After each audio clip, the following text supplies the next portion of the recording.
welcome back to the Key and Jay Book Podcast. I am your host, Jay, along with my co-host, Key.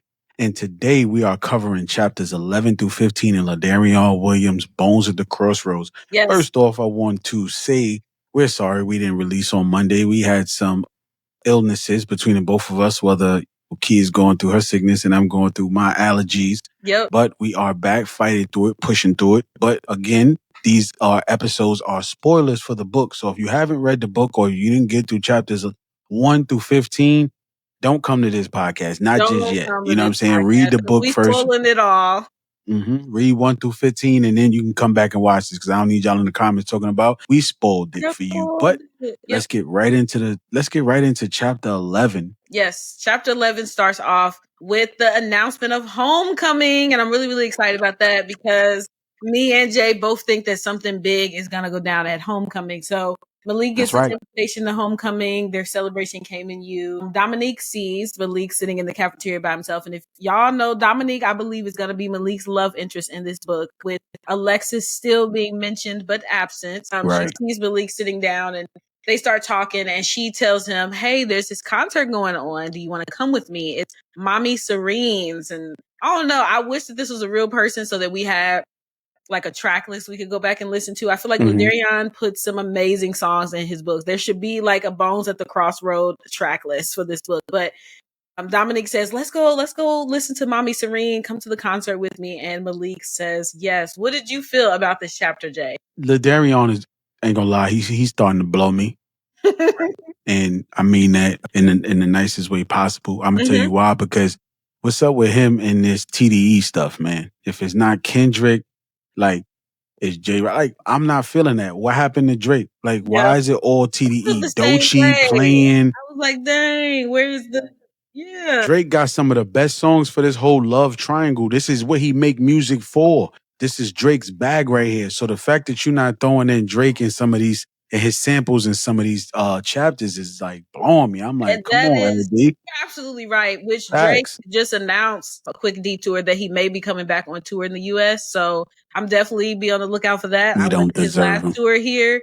That's what I mean, but I deserve him. So if he could just come here just for me, I've been a fan. I've always repped Drake. He's always been just the master to me. Every time Kendrick is mentioned in this book, I get a little bit more sick to my stomach.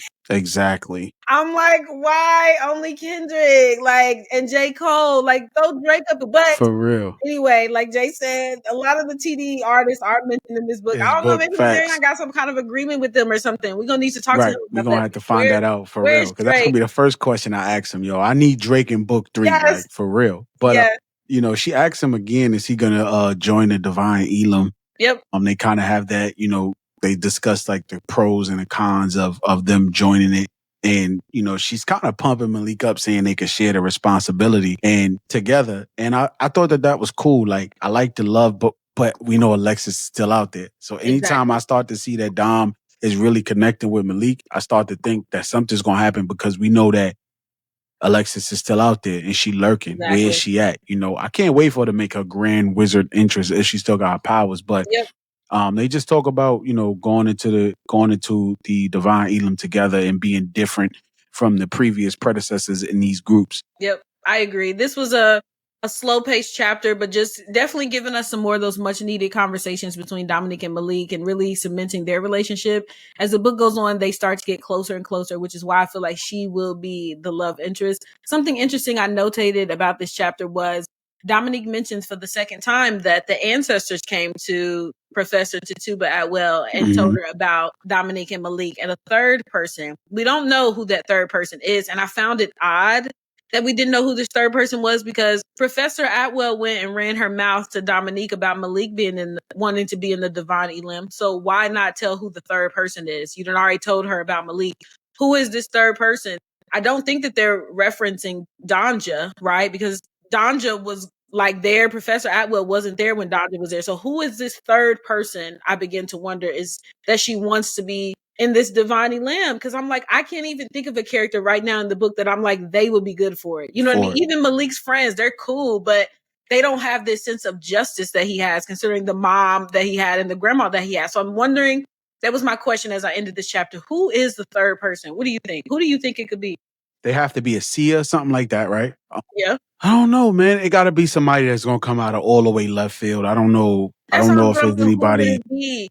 I don't think it could be Elijah. It can't be Savant. Definitely not gonna be That's what I was D-Lo. thinking. So I mean, that's the whole group right there. Also, Yeah. when he meet, it could be the other girl, Dom's homegirl, because Yep. Malik said he felt some type of power when he shook her hand. But I don't want to get too far. I mean, it could be. It could be somebody we Right. haven't introduced yet, but that was a question that I had. And something else that I really loved about this chapter is we get to see Dominique's gift as a music major. She's actually really, really amazing. And she has something called synesthesia. Yeah, if you I look it got up, it's that too. basically where, like, when you're talking, you can see the words that people are saying, like vocalize them. And mixed with her magic, it just creates this really beautiful music vocal masterpiece. Like, I really wish I was there listening and seeing the notes as they raise in the sky while Malik is listening to her sing, because it sounds like an amazing experience. And because she feels a little, not insecure, but she feels a little put out because she shares something so personal with Malik, he shows her the damn writing on his arm. And I'm like, Right. Malik, this is supposed to be a secret. I'm like, My son boots right off. literally. And I'm just Facts. thinking again, Mama Aya hid that scroll. If she wasn't broadcasting to everybody that she had it. So it seems crazy that Malik is just like, hey, look, Professor Atwell, look, Chancellor Taryn, look, Dominique, look at what I got. It's like, it's a secret. People are going to want to come after you if you have it in you. Like, why are you broadcasting it to everybody? And again, I just feel like I want him to have friends, Jay. I do. And I like Dominique, but I just feel like he's trusting so many people with this very important secret information when I'm like, they don't deserve that trust yet. He treats John Henry like a piece of crap because it's Mama Aya's brother who he doesn't know, but you don't know these other people either. You're just telling them that you have the scroll or hinting that you have the scroll. So that was the second observation I had when this chapter ended. I was like,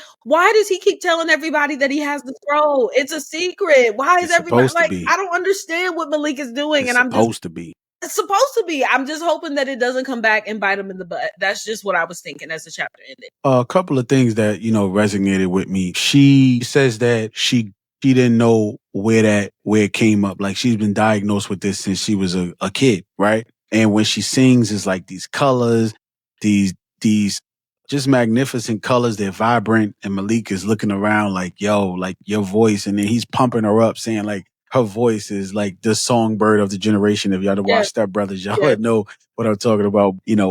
Two things that I want to talk about with this, right? Malik falling asleep and having that dream, right? With the lady in the ocean. She has these long nails, kind of resembles his mother's, dressed in all black. And he's falling asleep and he's having this vision about this lady who is going to reappear later on in the chapter, and we'll talk about that. But he has a dream about a lady walking in the ocean, and she has these long nails, and she kind of like not coming at Malik, but coming at Malik, like, you know what I mean, like walking in his dream. So I thought that was an interesting thing, and I know that's it. What they didn't really jump, he didn't really, expand upon that, but that was something that, we got to definitely take note of. And then the last thing in this chapter, the red flag. Why she looked at her phone and then just brushed it away. You don't just throw that in there as a, you don't just throw that in there. It didn't have to be in there, because she was like, when he said her phone was ringing and she looked at the phone and rolled her eyes and then just kind of sat the phone down. Yeah. Why he put that in there? I know that's going to come back to catch it later, but I also thought that was a red flag. Like, bruh, red flag. Yeah, I didn't even see it. I just was like, oh, okay, somebody annoying is calling her. But you're right. But why? Why did he feel the need to write it in? Why you don't have to write. You didn't have, you could have said anything else, but she looked at her phone, rolled her eyes, and then put the phone down. And then Malik just going along with her Jay, voice. You've distrusted Dominique from the very beginning, so this is her. definitely on par with how you feel about her. Yeah, I don't trust her. He thought that she's bad from the beginning. He believes Professor Atwell is bad, reserving right to judgment until I know what's going on with Alexis, and then I'll make my final decision on who I want Malik to end up with. But that was the end of chapter 11. We got to see Malik have another crazy dream that we don't know if it's a prophecy. Is it just a dream? We got to explore Dominique's powers. We get to see their connection deepen. And we know now that he really likes J. Cole and Kendrick Lamar. That was definitely mentioned in the book, which big ups to J. Cole. But Kendrick, I'm like, which again, I'm not even a Kendrick hater. I like Kendrick. He's decent. But where's the Drake? Where's the Drake? He's built for this. But chapter 12, chapter 12, this is what I put. Trouble in Paradise. Trouble in Paradise. I told you. I told you this was going to happen. D-Lo and Savant had a fight about homecoming. Everyone is in their prospective dorms. Malik says D-Lo ain't been the same since the incident with his peoples. Yep. And Savant sends a Will Smith photo in the group saying he was slapped the cause because we find out that homecoming has been canceled. And then not only so this is what I was saying, right? So through the Cayman T app. Well, I didn't think it was canceled. Not canceled, but it was canceled. They canceled it. That's why everybody was like, yo, you can't be. Remember, they was going through the Cayman T app and everybody was talking about it can't be canceled, or it was rumblings of it being canceled. Being canceled. I didn't that's know when Malik canceled though. Nah, it was canceled because that's when they was remember, it was like you can't cancel this. And Taryn had already canceled it because when Malik went and spoke to him, he was already canceled it. He was like, I cannot have people dying because people won't send their kids to school. And if they don't send their kids to school, we're not going to be able to stay open. And Malik, that's when Malik kind of was like, yo, listen, if you leave everything open, that's going to show the solidarity of the school that y'all have everything under control. Canceling it is only going to cause 12. Because chapter 12. Yeah. You was sleep reading it. I'm telling you, you was sleep reading it because I got right here. It says Malik D-Lo says they've been on the same since the last incident was he's kind of been the same since his last incident with his peoples. And Savant says a Will Smith photo in the group saying he was slapped the ish out of the bond cause because they ain't messing up the night for me. And then that's when they kind of talked to Malik about going to talk to Taryn because he's their so-called favorite now. So they kind of send him on a dummy mission to go and talk to Chancellor Bonclair or Taryn, whatever you want to call him.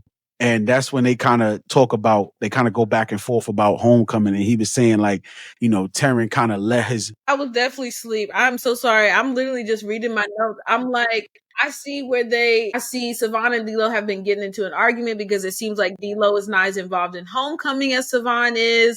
And then Malik heads to the Mommy Serene venue. I missed all the part where he went and talked to Chancellor Taryn. I didn't know throughout the T app, when you go back, don't worry. I know you know, my coworker had something and she was going through everything, so she was trying to keep up and do it. But that's why it's just two of us. But yeah, so they was talking to, so they basically was saying through the Cayman T app again, they were saying homecoming is canceled. Everybody going crazy. You starting to see all of these ads. No, homecoming can't be canceled. And that's when Savant sent the photo. So as the gang is talking, they're like, nah, you can't cancel this. How can they do this to us? This is our only chance to do this. We graduate next year. So we need somebody to go and holler at Chancellor Taryn. And that's when they kind of send Malik over there to go talk to Taryn.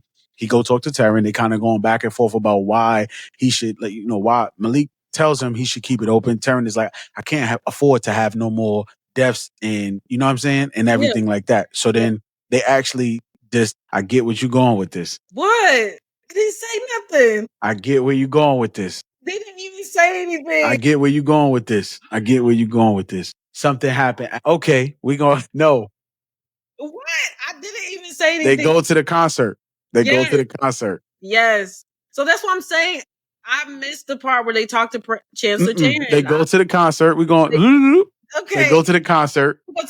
They go to the concert. And they implement the buddy system. Mm-hmm. So basically, this is where you have one other person who you're magically bound with, so they can feel. They can figure out where you are. Like they can just teleport to you. They can feel like if you're in pain. Which I'm gonna be honest, I don't understand why this hasn't been implemented before. But I guess a lot of the people who have been coming up missing are people who are about to come to Cayman or have already left Cayman. So it's like, how could they protect them with the buddy system if they've already gone or they haven't been there yet? But so hold up. I made a mistake. Okay. When he sent the Will Smith photo, that was the mess up the night that they was going to when they was going to the concert. So when he sent that photo, he said the Boncores are not going to mess this night up for me as he was in relate to the concert. I'm tripping. Picture being sent. I remember that. But that was in reference to, so if you just listen for the last 2 minutes of me go on, this was in reference to the Boncores messing up the night for Savant because he's waited so long to see who we're going to talk about later on. So that's what the text message was for. Everybody was excited to see this person in concert, and Savant said these Boncores are not going to mess it up for me. Yes. They're still, of course, worried about homecoming. That still is a thing that it could be canceled. Like that's not not a thing, especially, I mean, the Boncores are acting crazy. But in this chapter, let me find our place. So they're going to the Mama Serene concert. Everybody is there, and they implement the buddy system. Mhm. Malik and Dominique, of course, become buddies, and they discuss the Boncours some more. What I found very interesting, and tell me if you thought the same thing, was that even though the Mama Chancellor, whatever, she thinks that she's in charge of everything, you guys are not allowed to talk about it. Other people are talking about what's been going on campus, and even though they don't know the explicit details that it's Malik's mom and what happened with Kumale and things, they know that something crazy is going on campus. And I thought this was interesting. And Malik goes and asks Dominique, like, yeah, what do you think about it? Just kind of gauge where she's at. And she says something like, I can't believe it. But she says also that they're thinking, like, people have been talking about overturning Chancellor Tarrant as the chancellor and finding a new chancellor, because it's obvious he ain't doing what he's supposed to be doing. The face that you made, Jay, that's what I thought. They're not going to overturn him. There's no way. He is Cayman University. He was part of the Divine Elam. Like, they're not going to get rid of him as chancellor, you know?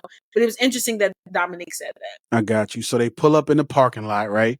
They kind of magically, teleport to the parking lot. That's when we finally, Malik meets Dom and he meets Kira. And when he touches Kira, he senses like her magic is a little dark on the inside. Like it was unsettling. I'm not going to say dark. It was unsettling. And she quickly let his hand go. So I'm like, that's another tidbit. Like, why is he shaking her hand? He feels her magic being uneasy. It's not the same magic as probably everybody else. And she quickly breaks part. So he doesn't sense her magic. So that's something to look out for.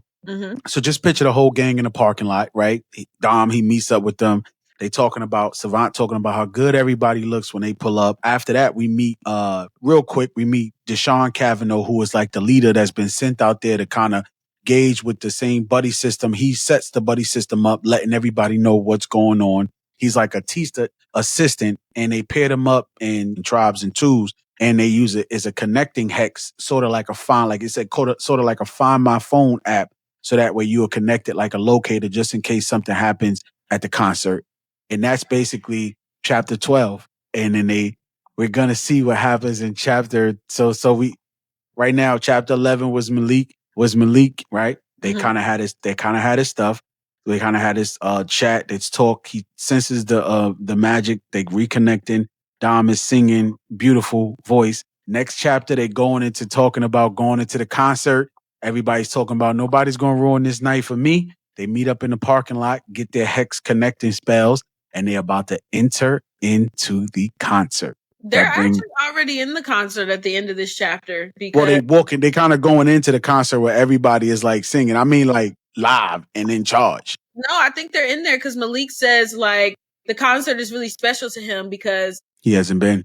He's always wanted to go to a live concert, but he can never afford it. He grew up in foster care. So this is a really special night for him. It's a special night for everybody. It's a way to like let loose with all the craziness that's happened. But he starts talking about, as Mommy Serene starts playing and singing her music, it's putting everybody in kind of a trance. You know what I mean? And he's just like, he realizes it as it's happening. He's looking around and he's seeing everybody else in this trance with whatever she was saying, something crazy like come to me, you know? And weird. That was weird too. As the people are in this trance, Malik sees a blurry, like let me read what it said, a shadow. Hold on, before that though. Yeah. Remember, she was saying she was like talking to him, like let it go type deal. Like, I wonder if she was really talking to him, like, everybody else is there, but she seemed like she was focusing on Malik, and he kind of said that, like, yo, just let it go. Just let it go. Give it to me. Give it, which I thought was a little freaky, but you know, right. That's why I said it was a little weird, but everybody was feeling it. They was in this trance, and Malik is the only one who seems to be like, okay, he realizes what's happening, but he's still kind of like keeping an eye on things. And he sees this shadowy figure, like in a black hood, I believe, and he exits the concert because he's like, I gotta go figure out what's wrong. And he doesn't tell his friends because he's like, I don't want to ruin it. I don't want to like cause a fuss. So he kind of just quietly is just like, hey, I'll be back. I'm gonna go to the bathroom. And then he sneaks away to follow this person. And in the end of this chapter, we discover who that person is. We've been asking about him throughout the book. It is the former Professor Kumale, which if you remember from the last book, he joined the Boncours because he was hoping that they would help him resurrect his brother who had died. So that was crazy to me because I've been wondering when Kumale is supposed to pop back up. I'm like, I know he's not dead. He's with the Boncours somehow, some way. We'd already seen Malik's mama. Where the hell is Kumale? I thought they were working together. We finally come face to face with Kumale, and that is where the chapter ends. I thought that was crazy. She said it in a way where, you know, she's being subtle with it and everything.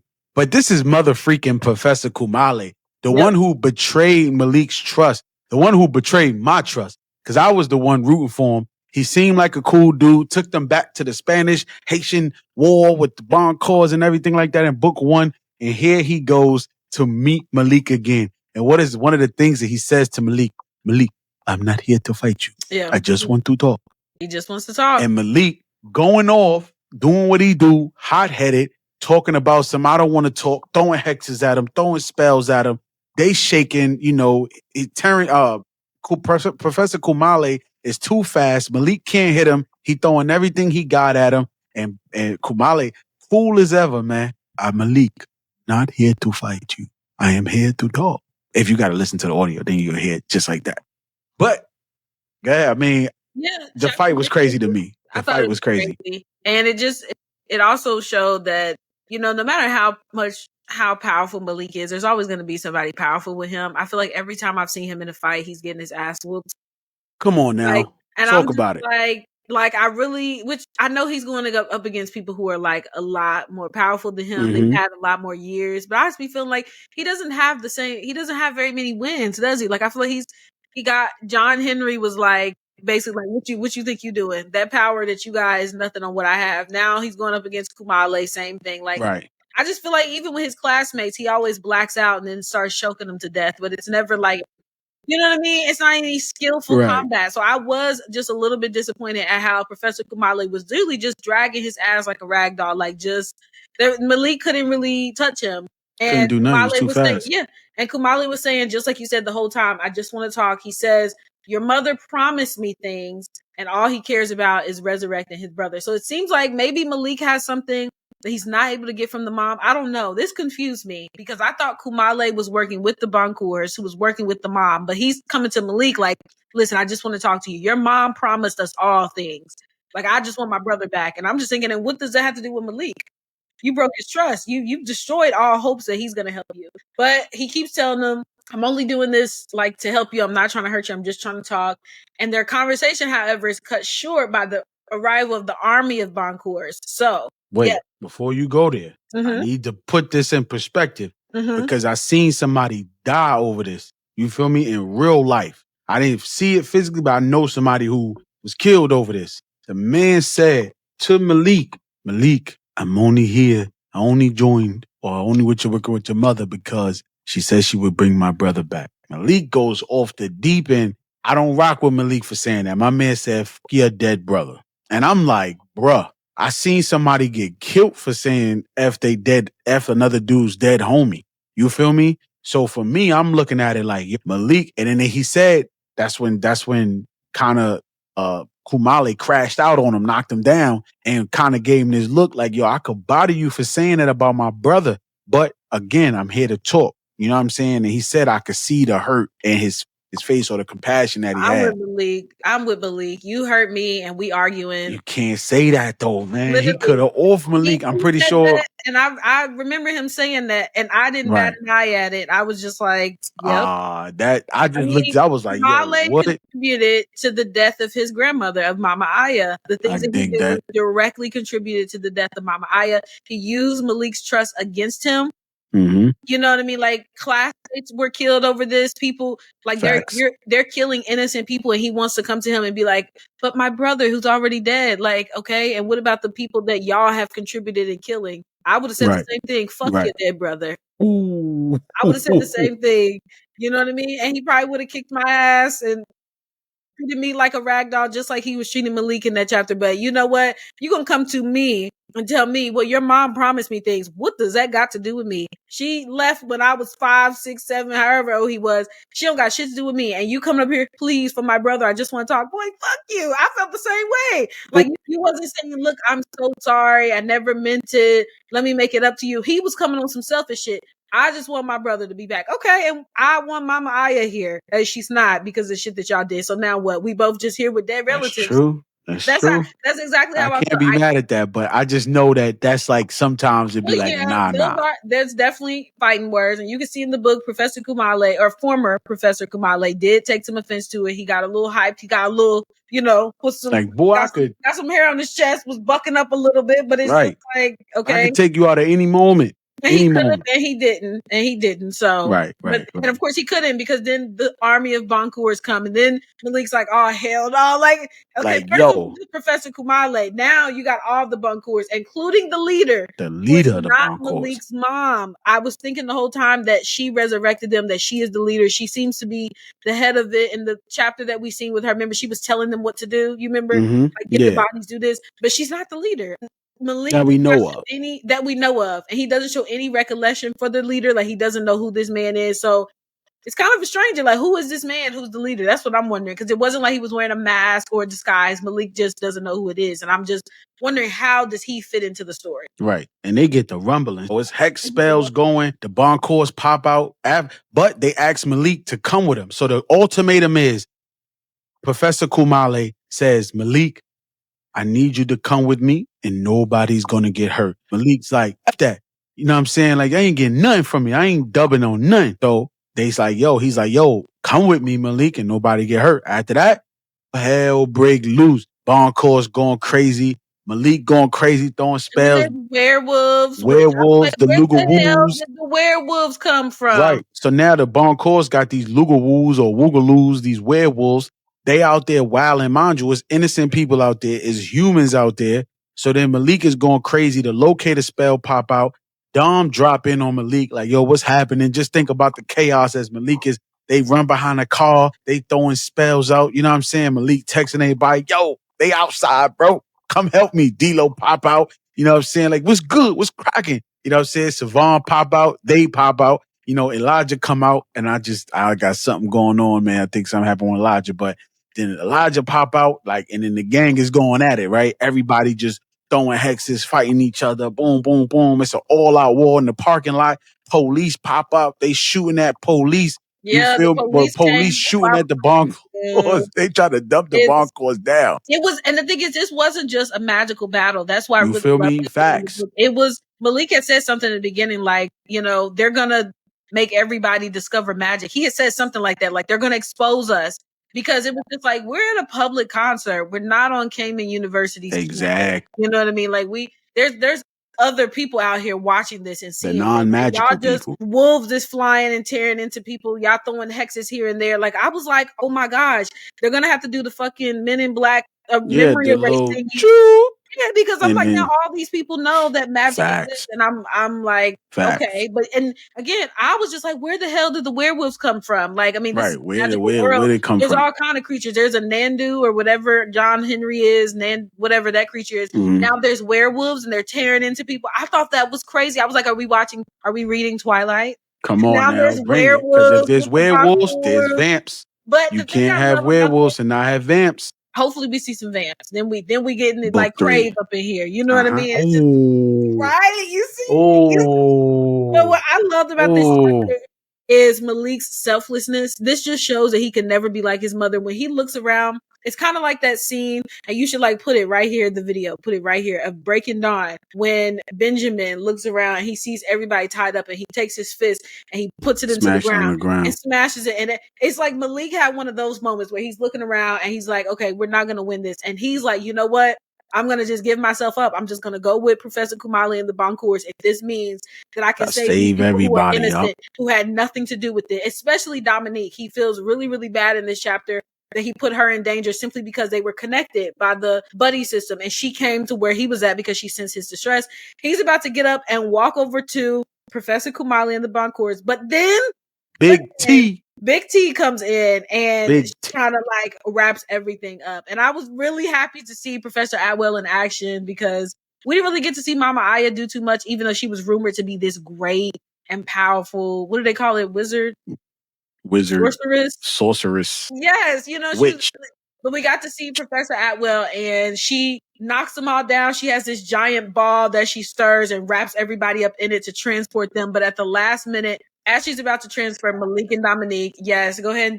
Bring us some. Dom, so Mama, so I'm about to say Mama Aya. So Tuba come in, throwing everybody left and right, like, get out of here, get out of here, get out of here. Like, I'm the big dog, right? She throwing her magic around, everybody could sense it. She set the scene. Like, she got everybody up out of there real quick. But, like in the movie, as they was dipping out, one of the Lugawoos, one of the werewolves, / Dominique. slashed her, right?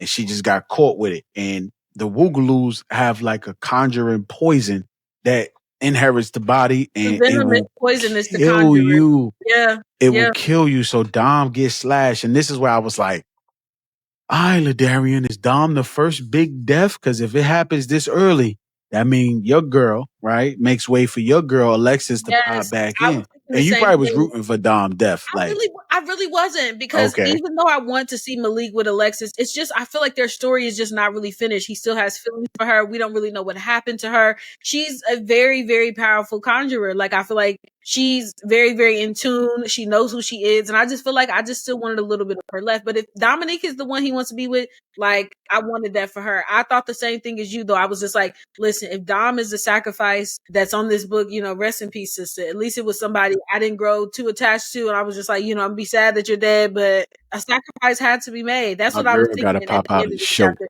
Something, too, I had a question about. There was a part when the leader, I think, is speaking to Malik. The leader of the Boncours is speaking to Malik in a different language, and Malik is able to translate it. And I was just curious again, is this something that is magical? Is it the scroll? I think If it's it the is a scroll. scroll, I wish that Ladarrion would put more emphasis on it, because in this book, we've seen Malik do a lot of things that he wasn't able to do. Like, he's able to teleport like this. He's able to just lift stuff. He's able to translate languages, like the spells and hexes. West, we know he learned, but some of it is the power of the scroll. I wish it was something like the power of the scroll gave me the ability to, like, understand what he was saying, even though it wasn't in the language that some explanation, because he just keeps coming up with these new powers, and I'm like I thought he already had his powers. Are they continuing to manifest the more and I more think he so. learns, or you know what I mean? Just a little more explanation around that.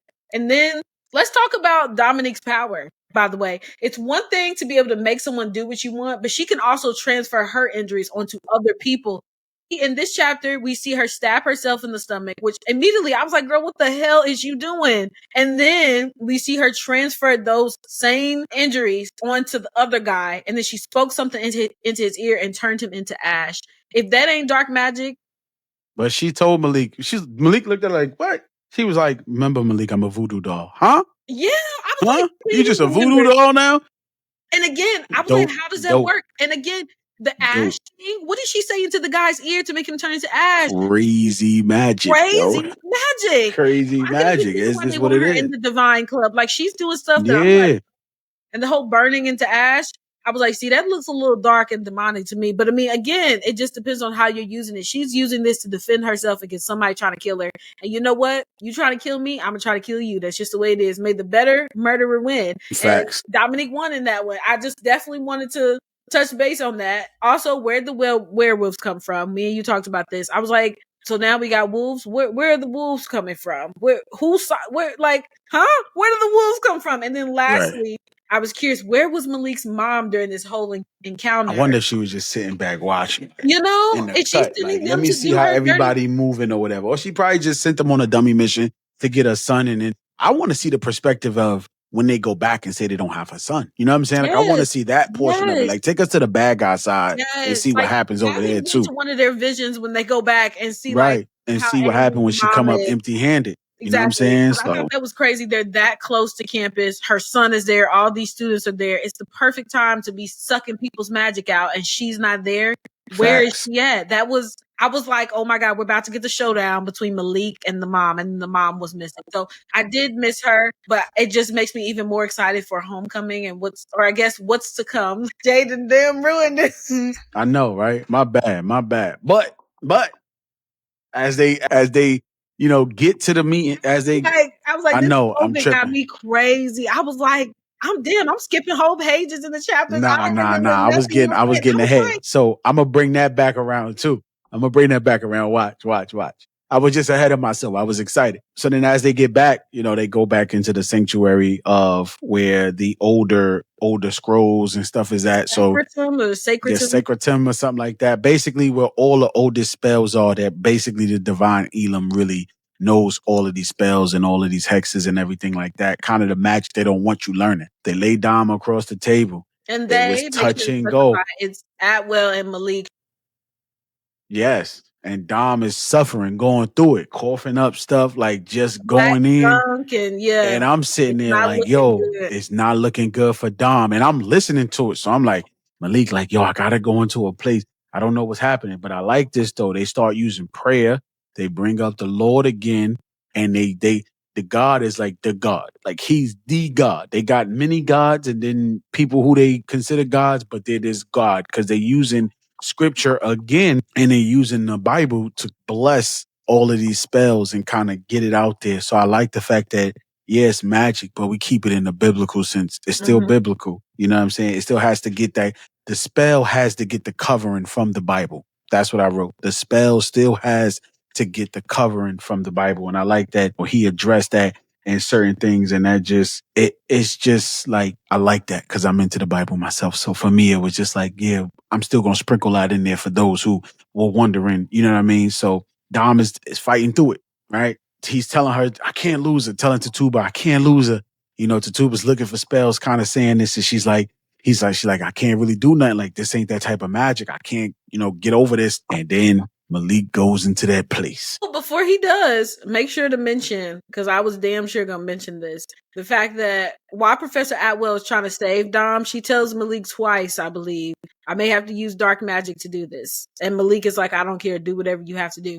And I just want to say, people clowned Alexis for doing it in the last book. It was bad. She used dark magic or Bane magic to make sure these people suffered for sex trafficking that little girl. And people were, oh my gosh. But I'm like, okay, Professor Atwell is using dark magic, as she said, to save Dom. And I mean, yeah, you want to save a girl's life. Alexis was also trying to make sure that the people who severely brutalized that girl were punished for what they did. I don't really see the difference. And so I just definitely want to point that out. Professor Atwell, while she's searching, trying to find something to save Dom, because again, that Lugaroo serum, that venom it's toxic to conjurers. It's literally killing Dominique from the inside out as it seeps into her blood.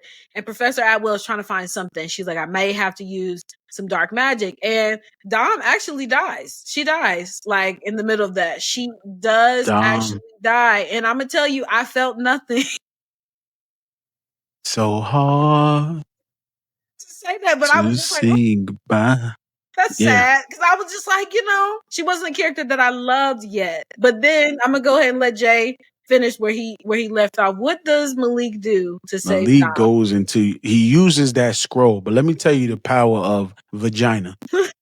Let me tell you the power of vagina, right? It is so. I'm sad for this. It is so strong. And I'm going to hold your hands real, real tight when I say this because I don't want nobody to kill me for this one. The power of vagina is so strong that it will make a man go and get you from the afterlife to bring you back if he ain't touched them skins. Oh my gosh, Do Jay, you hear me? He ain't even had none Malik, yet. exactly. Malik said, you're not dying until I punch them skins. And basically my son went to get her from, you ain't give me that. I need you right back here. Let's be honest. We know why Malik, want to get Dom because he need to crack that. If he cracked that, he probably would have let her go. Like, yo, it was all right. It ain't like Alexis, but it was all right. You know what I'm saying? Just don't listen to Jay. That is not. That's just me though, because that's the only way I'm going down to the underworld. That's the only reason I'm going to get her. Because he don't love her. He felt like it's my fault that she's in this situation. Like, my mom caused this. Her and the Boncours came back and she came to save me and she got hurt. There's no way I could just let her die. And I understood where he was coming from. Like, yeah, he had to do everything. So he did the little Neo and Matrix Reloaded and reached down and brought Dom back to life. Because Dom was dead. She was buried. He went into that afterlife. Dom's grave was there. She was in there. Everything was done. All Malik had to do was just let her go. Even Tatuba was like, yo, she gone. And Malik was like, no, I ain't tapped that yet. I'm not doing that. So she gotta come back. And he brings her back to life. And contrary to what Jay feels like about the Christianity and the Bible in the book, I still feel a little bit conflicted and a little bit confused. I'm not going to lie. And I feel like Ladarrion is probably going to get pushback on this. And I can understand where they're saying, because again, I talked about this earlier. There is a very strong separation of church and voodoo, hoodoo, and witchcraft. The church always has seen it as demonic. That, I mean, I grew up liking Harry Potter and not understanding why I was not allowed to watch it. You know, and I'm just like, it's just people on broomsticks, but they viewed it's witchcraft, it's wizardry, it's blasphemous to the Bible. And so I found it interesting, and I do love that he used the power of the Bible to help him kind of resurrect Dom, because we know the power over life and death does not stand with any of us. It's not any kind of power we get from our ancestors. That is God and God's alone. However, I do think this is something that I have been seeing people say on some of the reviews, that it is just a tad bit contradictory because of how the church views voodoo and witchcraft. So it's like, I think it's really cool that he's including it, but I definitely think some explanation behind it, like why he decided to include the Bible heavily in this book when it wasn't as heavy in the last book, because of that disparity between the church and witchcraft and voodoo and wizardry. So it's not that I don't like the inclusion of the Bible. I love that. Like, yeah, give it a spin. I feel like a lot of Black people, like, we grew up in the church. That's just where our roots are. We're still in the church, but definitely some kind of explanation to explain how this works in the grand scheme of things. Especially, I feel like he had a unique place to do this because Dom is a preacher's kid. You know what I mean? She could have explored, you know, when my parents found out, you know, I was a conjurer, you know, they felt some kind of way because they felt, you know, that would have been an awesome time to interject something like that. Some kind of like, well, I'm a preacher's kid. I come from the church and this is how my parents felt, but this is how they got over it. Then I would have had no questions. He addressed it. But I do think that that issue does have to be addressed because of the big disparity between He them. But did. He addressed it. He said, I laid hands on her. That's what he did. That's all he did. He laid hands on her. You know how I shut up, right? He laid hands on her. You know, he said some words. He went in and got her. You know what I'm saying? He went and got her. You know, that's how I go. You know, we laid our hands on her. She's alive. She came back to life. And when she comes back to life, Malik goes into another dream state where he gets to go back into the past, and he actually gets to speak to Miriam, who he immediately thinks is Mama Aya, because it's Mama Aya's mom.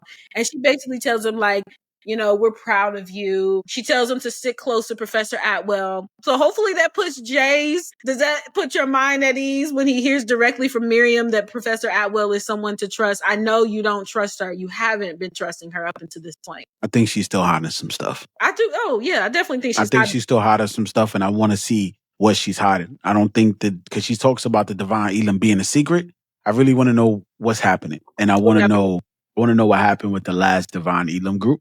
I do too. And then that's going to get her out of the doghouse with me. But he meets Miriam, and this is something that I want you to know. Okay. Mama Aya is still alive. You think she's still alive? She's still alive. Yeah, because he asked her 2 times. Where's Mama Aya? Where's Mama Aya? And she brushed him off. And then the brother look up in the sky. Everything is revert. I don't think that she's dying. I think Malik is going to bring her back. I don't think if Malik bring her back, I'm going to shed a tear at the end of the book for all my bloods out there. Yeah, you know what? I think what you're saying has some weight to it. It honestly does, because this whole book I've been thinking, okay, he's visited all these ancestors. He's went back in time and seen this, and he ain't seen Mama Aya yet. You know what I mean? Even in Black Panther, when the little sis, you know, became Black Panther, she got to see, well, I guess she didn't see T'Challa. No, she saw her cousin. She saw her cousin, yeah, but he was dead. Is my point. Like, he wasn't alive, but he was still able to see him. You know what I mean? And he had just died. It wasn't like he had died years ago. But I'm like, so where is Mama Aya? Why is he not able to see her? I think you could be right. What if he thought his mom was dead, but she was in some chamber? What if Mama Aya is purposely? That's what I'm trying to say. Somewhere? She purposely keeping herself away. Hidden agendas. Remember how they thought Dumbledore was dead, and then he popped out. Dumbledore was dead. I mean, the first time when they thought he was dead. The first time they thought he was dead. Not when he really got pushed off the jump by Snape. When did they think he was dead for fake? You didn't see Fantastic Beasts? He would have found him. See, I don't like Fantastic Beasts. What? I didn't. I just with him and Grindelwald. Yeah, I didn't like that because you got to check that one out, man. It was a scene where they made me upset that they implied that Dumbledore was gay. Of course, he was. He was gay. Gay people, but I'm like, where did that come from? It was never Dumbledore was a freak in the book, like, and then it just came out that he was gay. I just felt like Dumbledore was a freak on the low. Is this just J.K. Rowling's thing to, you know, she has that thing going on with the transgender community that she's been trying to destroy their rights. And I'm like, is this her way to appease that community? Like, why is Dumbledore gay? I didn't understand that. And I like Harry Potter. I get the spinoffs, but I was not fucking with it. So no, I don't know what thing is talking. But yeah, I'm just saying, I feel like she might pop out like that. You know what I mean? Like, oh, I've just been hiding out. But again, I don't know why she would do that, to her grandson. But That's what I I'm like, saying. Why I would don't she do know. that to Malik, Jay? He's literally guideless. And she Yeah. keeps, oh yeah, trust Professor or Chancellor Tarrant, trust Professor Atwell. But like, why would you, Mama Atwell, like, why would you, Mama Aya, not want to go and guide him? Like, you're the only one he really trusts. You left him with no direction. Just here's the scroll, figure it out. I'm telling you, if she's somewhere chilling, watching, when he meets her, he needs to tell her, look, we're gonna have to work on this message delivery system, ma'am, because I don't know what the hell I'm supposed to be down That's here a doing. fact. But That's a and fact. this is another thing about this chapter. Malik has his dream. He speaks to Miriam, and then he just wakes up in his dorm. I think that's a continuance thing. Like, do you get what I'm saying? Like, they were at the sacrism. He's resurrecting Dom. He falls and he has a dream, and then he just wakes up in his dorm. And I'm like, how did he get back to his dorm from the That's sacrament? dope. I can't wait till he explain You that, because D-Lo didn't even know. He like, bro, I didn't even know you was in the No, building. Like, he didn't even we know he left was there. you weren't even home last He night. just You know what I'm wakes saying? up. And he comes to in his dorm where he asks D-Lo to tell him like what happened. And D-Lo basically says the administration knows about the attack. Yes. We may be in trouble. We don't know nothing yet. And then he receives a message from Dom saying that she wants to talk. And he is a little bit afraid because, when a Think he girl messed says up his we need to chances of talk, get. yes. This is why I said what I said from the beginning. Because why is he so worried about? Well, I ain't even get a chance to crack that, and she already threw me to the side. Like, damn, I done saved you. I did what most dudes would never do for you. I brought you back from the grave.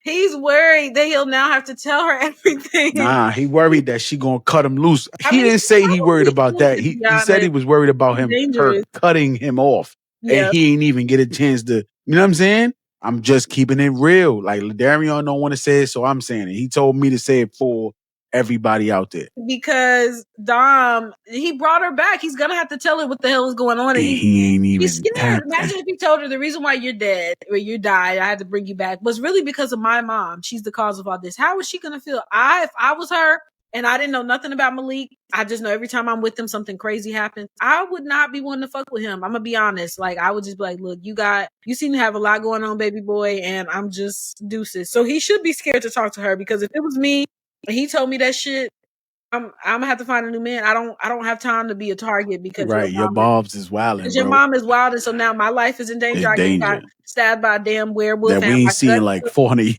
Literally, I got stabbed by him, bro. I'm the first one. Right. Like, couldn't get nobody else.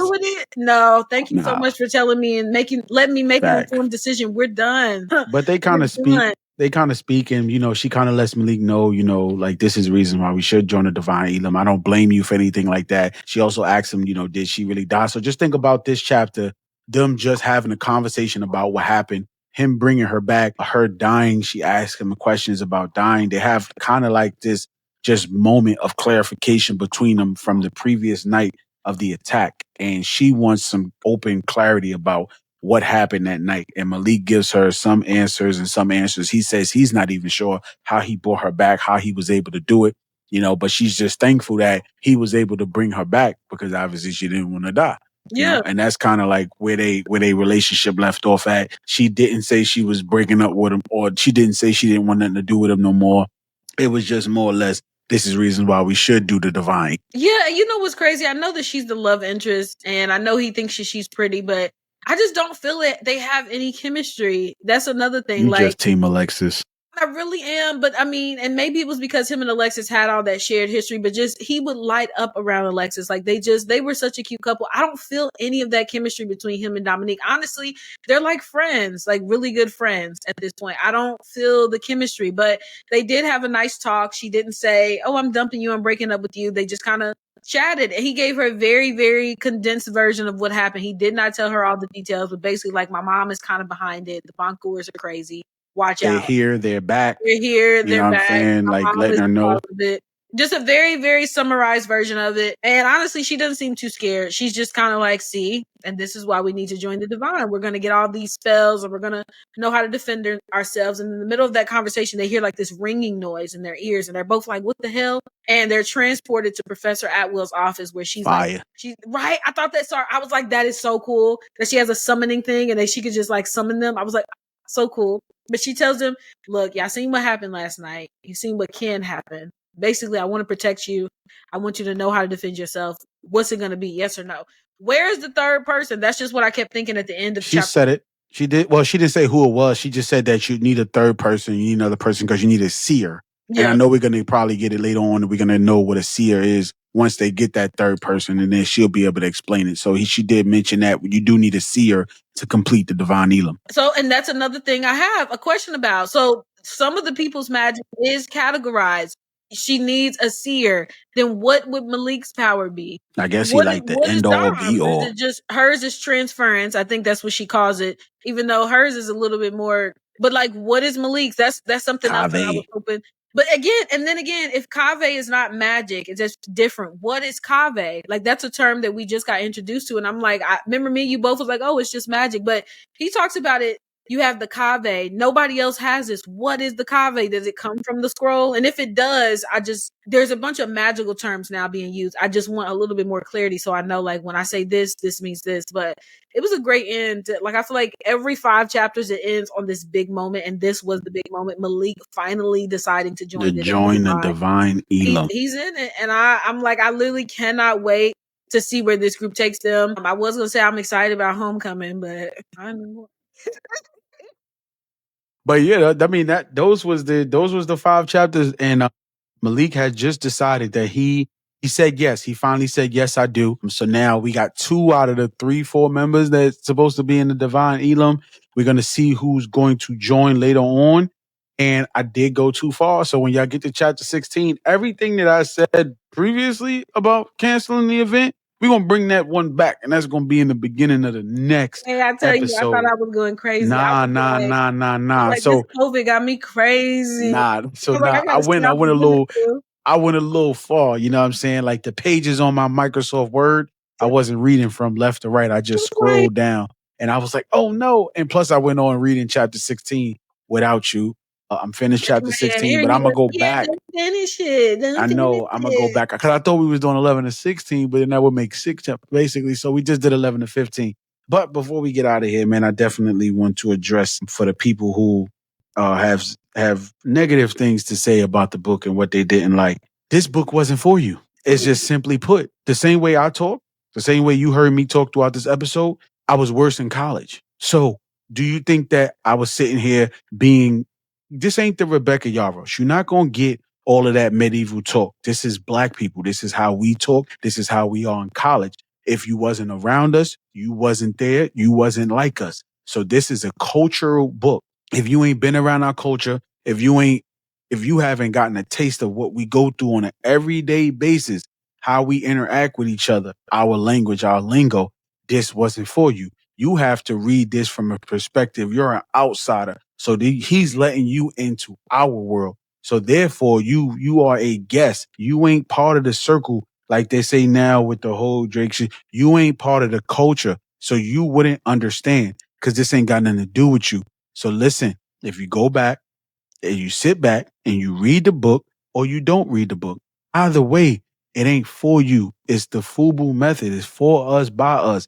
He wasn't tackling it with your ear and your vernacular. If you reading this and you talking about, oh, but the wording and the slang and all that, like we know what you really mean. Like, let's be honest. So at the end of the day, sit there and shut the fuck up and read the book or listen to the book. Period.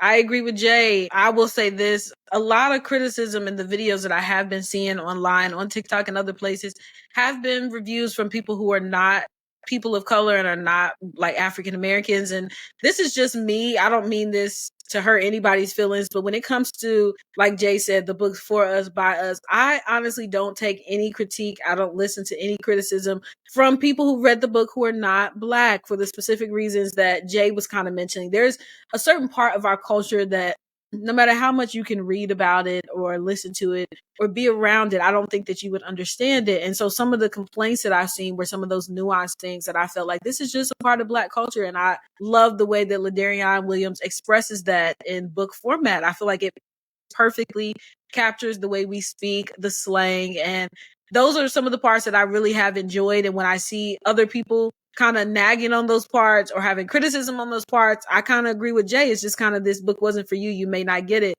But I'm always going to be someone that listens to honest criticisms from people who understood the book, who can understand the culture, and who are going at the book in that light. They understand the culture. They understand what this book was trying to do. They have just like honest to goodness criticisms. I think that there's going to be things about books that you don't like, any book that you read. Even my 5-star reads are stuff that I don't like, but we try to always do that here on our podcast with dignity and respect to the authors. And we'll continue to do that, especially our Black authors. So I second what Jay said, for us, by us. That's the only people that I will ever take critique from. And even if I've had small issues with the book, the Blood at the Root series has been truly amazing. I love talking to the author. I love the book. I love the story. And I can't wait to get through this one. And then we'll be on to the third and final book. I think it's the final. I think it's 3-part series. Yep. So, I second everything that Jay said, though, 100%. This has been another episode of the Key and Jay Booked Podcast. She's that reader. I'm just a speaker. Peace. Bye.